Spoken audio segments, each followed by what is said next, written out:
뉴욕 총영사관 국정감사에서 김의환 총영사는 지난 광복절 막말에 대한 지적에 자신의 발언이 부적절했다고 생각하지 않는다고 답했고, 여당 의원들까지 나서 총영사의 태도를 지적했습니다.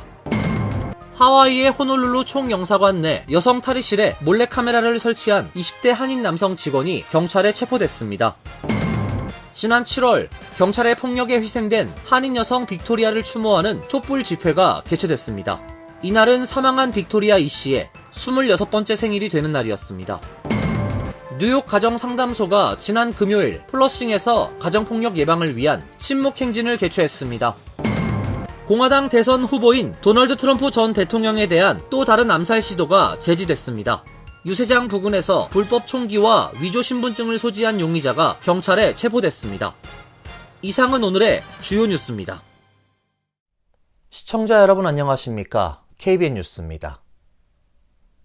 지난 토요일 한국국회 외교통일위원회의 뉴욕 총영사관과 UN 대표부에 대한 국정감사가 진행됐습니다. 김의환 뉴욕 총영사의 지난 광복절 막말에 대한 지적이 잇따랐는데요. 김 영사는 자신의 발언이 부적절했다고 생각하지 않는다며 뭐가 문제인지 되물었고, 여당 의원들까지 나서 총영사의 태도를 지적했습니다. 보도에 김태희 기자입니다. 지난 토요일 맨해튼 주 UN 대표부에서 열린 국정감사.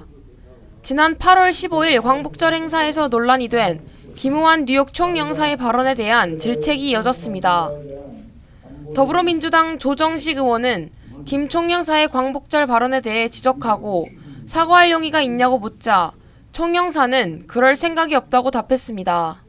조 의원은 총영사의 언행은 한국의 공무원인지 정치인이나 유튜버인지 구분이 안 된다고 지적했고, 총영사는 뭐가 문제냐고 반문했습니다. 굉장히 공무원으로서 부적절한 정치 중립성 위반의 소지가 있는 극단적인 정치 편향 발언들을 이렇게 하면서 이 한인 사회의 화합과 광복절 우리 동포들에 대한 자긍심 이런 부분을 훼손시켰다는 생각을 하고 있어요. 그러니까 뭐가 극단적 편향입니까? 지금 저 국감 받으면서 지금 그걸 아니 말씀 자체가 너무 추상적이라서 제가 말씀드리는 겁니다. 너무 말씀 자체가 추상적이시니까 어떤 게 극단적 편향입니까? 제가 미국에 감사를 표한 게 극단적 편향입니까?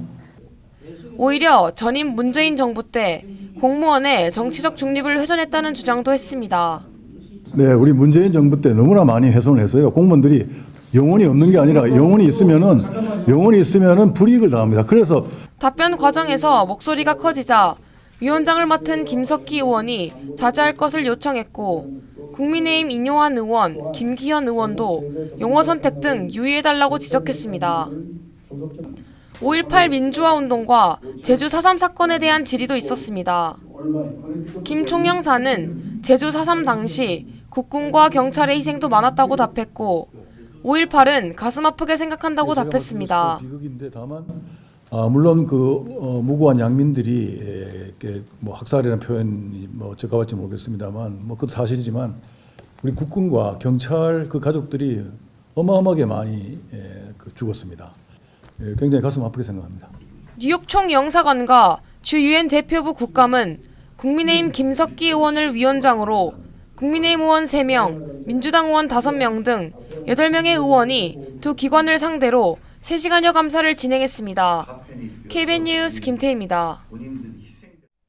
미국 내 재외 공간에서 또다시 직원이 연루된 몰카 범죄가 발생, 한인 사회와 외교가가 발칵 뒤집혔습니다.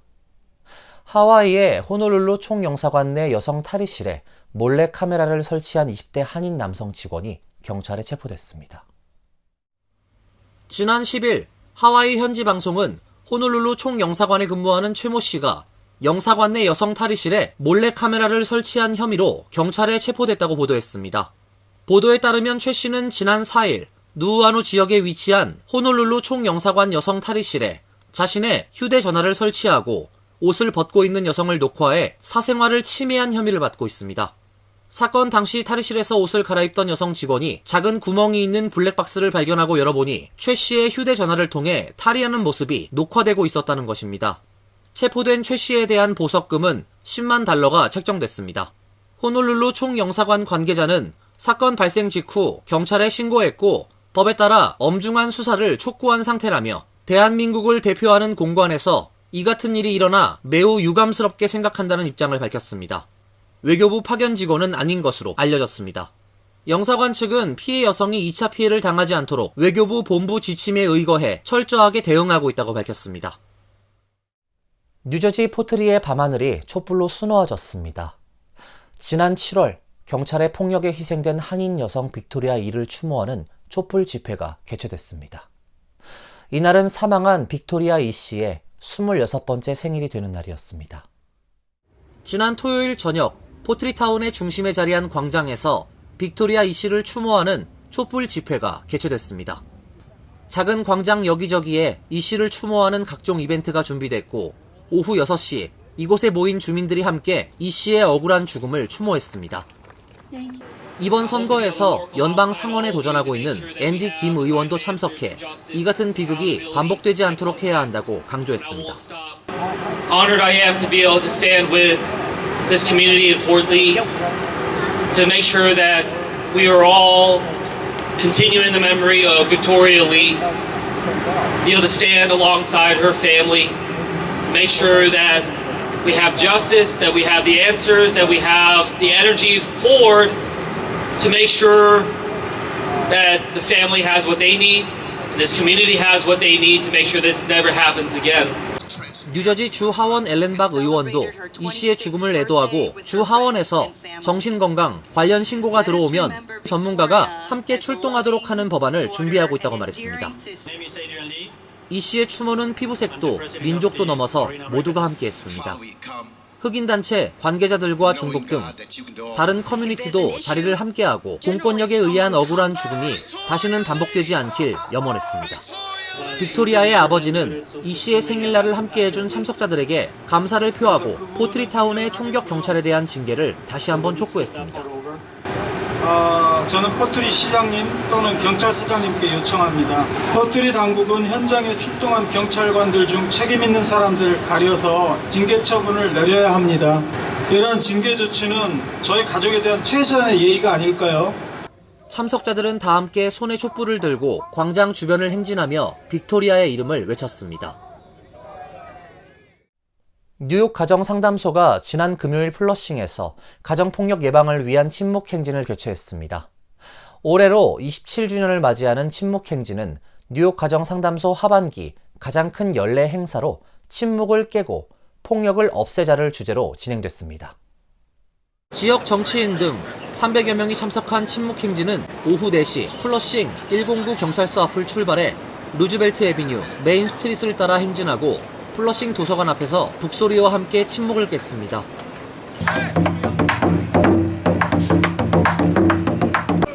뉴욕 가정상담소는 가정폭력의 심각성을 알리고 이로 인해 고통받는 이들에게 지역 사회가 함께 모여 도움을 줄 수 있음을 알리기 위하여 가정폭력 방지의 달인 매년 10월 플러싱 일대에서 침묵행진을 실시하고 있습니다.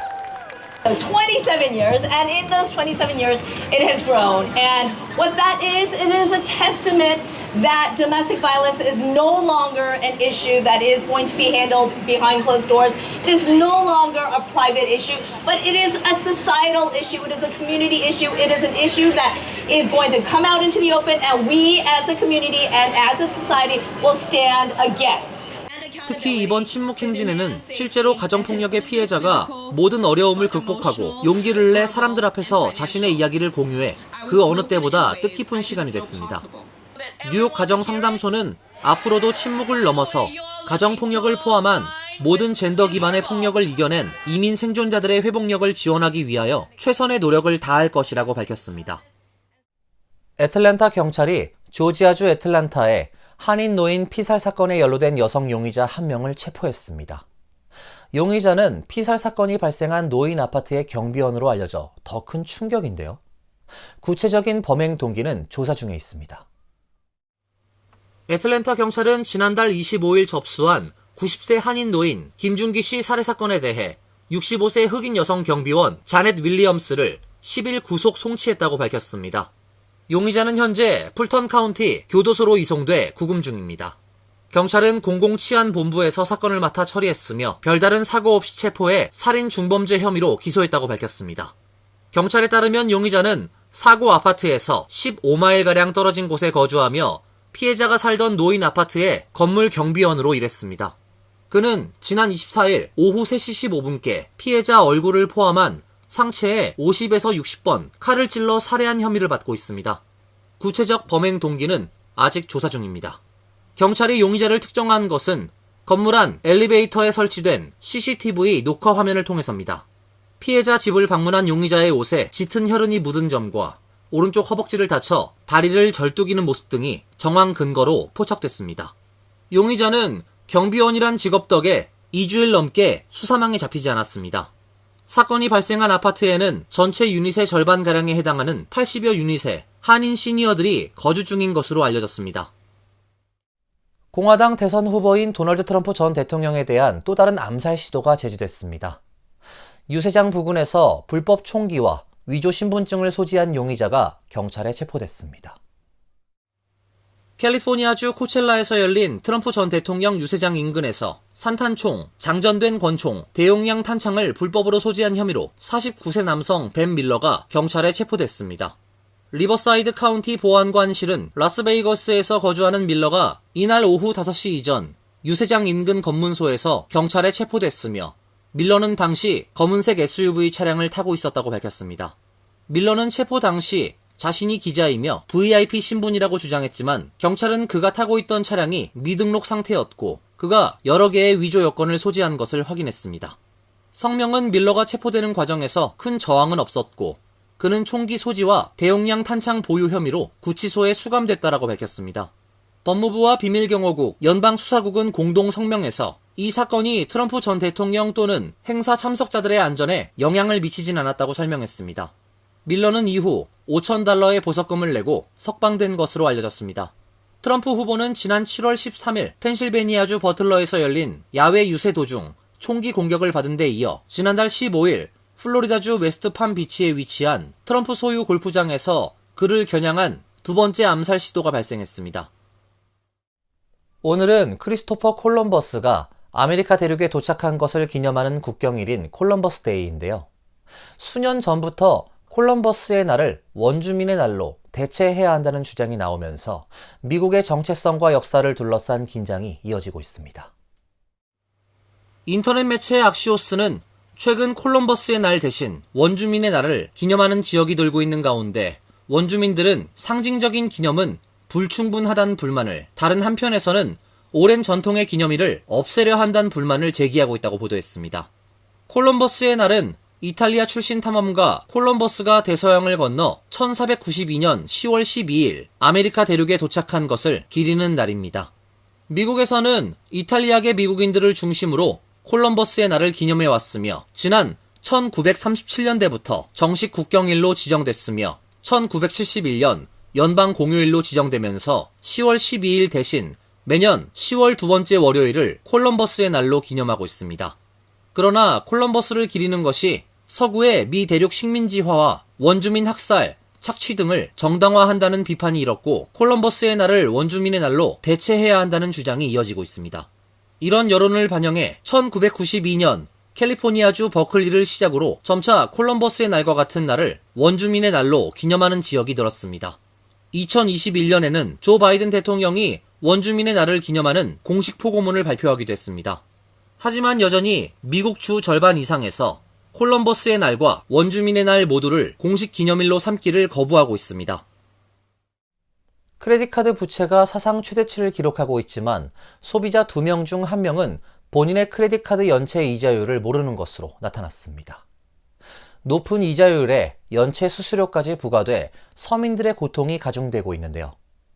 은행들은 지난 2022년 한 해에만 연체 수수료 수입으로 145억 달러를 벌어들였습니다. 금융정보 플랫폼인 랜딩클럽의 조사에 따르면 미국의 소비자 47%가 본인이 사용하는 크레딧 카드의 이자율을 알지 못한다고 답변했습니다. 이자율을 안다고 답한 소비자 중 34.4%는 현재 사용 중인 크레딧 카드 연체 이자율이 연방준비제도의 기준금리 움직임에 따라 변한다는 사실조차 몰랐습니다. 기준금리가 인상되면 크레딧 카드 이자율도 올라가는 기본적인 금융상식도 부족한 소비자가 많다는 걸 보여줍니다. 월스트리트 저널은 금융기관들이 올라가는 기준 금리에 맞춰서 이자율을 올려왔다고 보도했습니다. 아마존이나 샘스클럽 같은 대형 유통업체의 신용카드를 발행하는 은행의 스토어 크레딧카드 연체 이자율은 34.99%에 달합니다. 뉴욕 연방준비은행이 최근 발표한 가계신용보고서에 따르면 올해 2분기 기준 크레딧카드 부채 평균 연 이자율은 22.76%로 사상 최고치를 기록했습니다. 높은 연체 이자와 경기 부진으로 크레딧카드 부채는 눈덩이처럼 불어나고 있습니다. 뉴욕 연은은 올해 2분기 크레딧카드 부채의 규모가 1조 1,400억 달러로 전년 동기보다 270억 달러 증가해 사상 최대치라고 발표했습니다. 소비자 한 명당 6,300달러의 카드 빚을 지고 있는 셈입니다. 크레딧카드 부채 상황이 심각해지면서 대선 후보들도 이 문제를 해결하기 위해 나서는 모양새입니다. 공화당 트럼프 후보는 지난달 유세에서 크레딧카드 최고 연체 이자율을 10%로 임시 제한하겠다는 공약을 발표한 바 있으며 민주당 카멀라 해리스 후보가 당선될 경우 소비자 금융국의 크레딧카드 연체 수수료 제한이 더 탄력을 받게 될 것이라는 예상입니다. 이어서 간추린 소식입니다. 주미 한국 대사관은 최근 공식 웹사이트의 해외여행 안전정보 공지에서 마리화나 성분이 포함된 젤리, 초콜릿 등의 제품을 별도의 승인 없이 한국으로 반입하게 되면 처벌을 받게 된다고 설명했습니다. 특히 기호용 마리화나가 합법화된 24개 주와 워싱턴 DC 등에서 마리화나 성분이 들어간 제품이 유통되고 있는 만큼 상품 구매 시 성분을 주의 깊게 확인해야 한다고 밝혔습니다. 주미 대사관은 한국 국적자나 동포가 특송이나 우편을 이용해 마리화나 제품을 한국으로 보내는 경우에도 보낸 사람과 받는 사람 모두 수사 대상이 되며 한국 국적자들이 미국에서 마리화나를 흡연하였을 시에도 속인주의 원칙에 따라 한국 법률 위반으로 처벌을 받게 된다는 점을 명심해 주시기 바란다고 밝혔습니다. 항공기 제작업체 보잉의 공장 노동자들이 한 달째 파업 중인 가운데 보잉은 3분기 주당 3.37달러의 손실을 기록할 것으로 예상된다며 비용 절감을 위해 전체 직원의 10%를 감원할 계획이라고 11일 밝혔습니다. 보잉의 전체 직원은 약 17만 명으로 감원 대상은 17,000명에 달합니다. 켈리 오토버그 보잉 최고 경영자는 직원들에게 보낸 메모에서 우리 사업은 어려운 상황에 부닥쳐 있으며 우리가 직면한 도전은 아무리 강조해도 지나치지 않다며 회사를 회복하려면 어려운 결정이 필요하다고 말했습니다. 워싱턴주와 오리건주, 캘리포니아주에 있는 보잉 공장 노동자 약 3만 명은 지난 13일부터 더 높은 임금 인상 등을 요구하며 파업을 진행 중에 있습니다.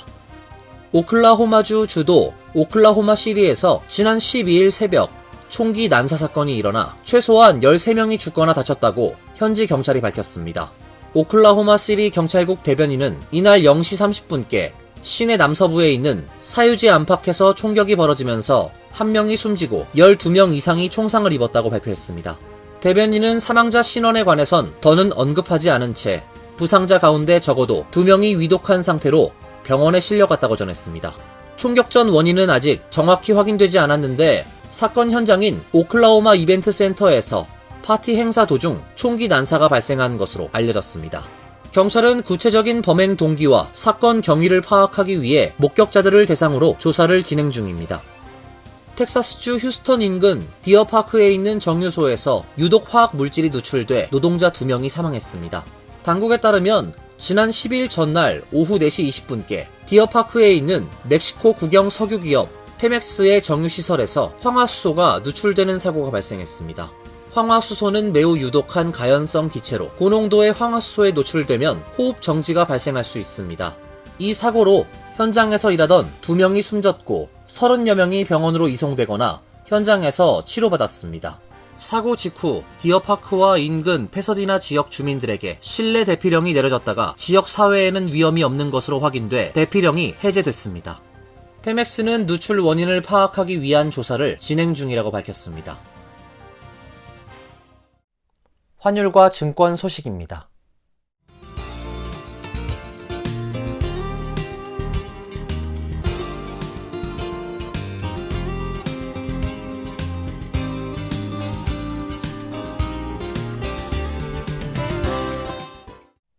이어서 날씨입니다. 내일은 기온이 내려가 쌀쌀한 날씨가 예상됩니다. 낮 최고 기온 56도, 섭씨 13도, 밤 최저기온 45도, 섭씨 7도로 예상됩니다. 수요일도 쌀쌀한 날씨가 이어지겠습니다. 목요일은 화창한 날씨가 예보돼 있습니다.